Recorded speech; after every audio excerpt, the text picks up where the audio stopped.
পাবনা সদর উপজেলার চরতারাপাড় ইউনিয়নের তারাবাড়িয়া চকপাড়া গ্রামে জমি সংক্রান্ত বিরোধের জেরে আবু বকর নামে এক ব্যক্তিকে কুপিয়ে হত্যা করেছে তারই আপন চাচাতো ভাই। ঘটনাটি ঘটেছে শনিবার ৬ সেপ্টেম্বর রাত ৮টার দিকে। বর্তমানে মরদেহটি সুজানগর উপজেলা স্বাস্থ্য কমপ্লেক্সে রয়েছে। বিস্তারিত আসছে। কোনোদিন ওরে মারামারি কোনোদিনও শুনি না।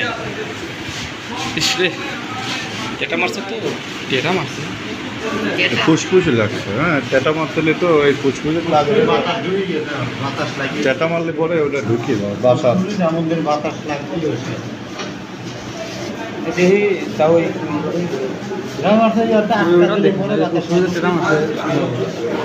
সব নিয়মে খাই দেন এনে দেন।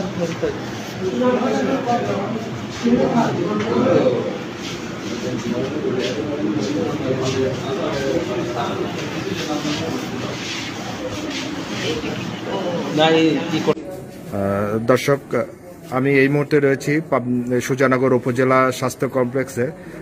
আজ শনিবার ৬ সেপ্টেম্বর। আপনাদেরকে জানিয়ে রাখি, এই রাত ৮টার দিকে পাবনা সদর উপজেলার চরতারাপুর ইউনিয়নের চকপাড়া গ্রামে নিজের আপন চাচাতো ভাইয়ের হাতে খুন হয়েছেন বক্কার মণ্ডল নামে এক ব্যক্তি। আমি আসলে যতটুকু জানতে পেরেছি, জমি সংক্রান্ত বিরোধের জের ধরেই তার চাচাতো ভাই আজিজ মণ্ডল সহ অন্যরা তাকে বুকে ছুরিকাঘাত করে হত্যা করেছে। এখন লাস্ট মরদেহটি রয়েছে সুজানগর উপজেলা স্বাস্থ্য কমপ্লেক্সে। আমি আসলে এই মরদেহের পাশেই রয়েছে তার সন্তান। এখন রাত 10টা বাজে। তা আমি তার কাছে জানার চেষ্টা করব। আসলে আপনার নামটা কি? শামীম মণ্ডল। কি হয়েছিল বলেন তো একটু? জমিনে কার সঙ্গে কাদের সঙ্গে লেগেছিল? আপনার বাবার চাচাদের নাম কি? আচ্ছা, পরে ছুরি মারছে কখন? তখনই ছুরি মারছে যখন রাত ৮টা বাড়িতেই ছুরি মারছে। আচ্ছা, মানে জমি সংক্রান্ত বিরোধের জের ধরে আপনার বাবাকে করছে।